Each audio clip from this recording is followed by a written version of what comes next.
नमस्कार मंडळी, मी स्मिता कांबळे। आज मी तुम्हाला घेऊन जात आहे आमच्या कल्याण येथील दुर्गाडी देवीच्या दर्शनाला। दुर्गाडी किल्ल्याच्या एंट्रन्सलाच यावर्षी हा हनुमानाचा भव्य देखावा उभारला गेलेला आहे। दुर्गाडी किल्ल्यावरील नवरात्रोत्सव खूप प्रसिद्ध आहे। दूरदूरच्या प्रदेशातून मोठ्या आस्थेने भाविक मंडळी येथे दर्शनासाठी येत असतात।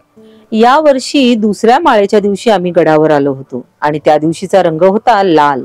लाल रंग उत्साहाचा, चैतन्याचा आणि देवीच्या सामर्थ्याचा असे वाटत होते। संपूर्ण आसमंतात हा लाल रंग पुरून उरला आहे। दुर्गाडी किल्ला आणि कल्याण बंदराची निर्मिती हिंदू, क्षत्रिय, मराठा, शिर्के, सातवाहनराजे यांच्या कारकिर्दीत शेकडो वर्षांपूर्वी झाली। मराठा राज्यकर्त्यांनी कल्याण बंदर आणि दुर्गाडी किल्ला परिसरामध्ये मराठा सातवाहन साम्राज्याचे पहिले आरमार, नौसेना, समुद्री सेना आणि बंदर स्थापन केले। मंडळी, शिवरायांनी जेव्हा या किल्ल्याच्या दुरुस्तीचे काम हाती घेतले होते ना, तेव्हा पाया खोदत असताना शिवरायांना अमाप द्रव्य सापडले।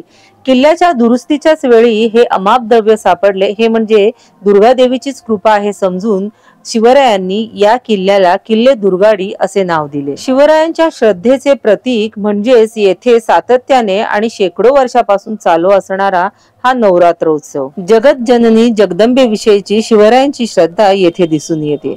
गड उतार होत असताना आपण जगण्यासाठी आवश्यक असलेली ऊर्जा आणि सामर्थ्य घेऊनच परतत असतो।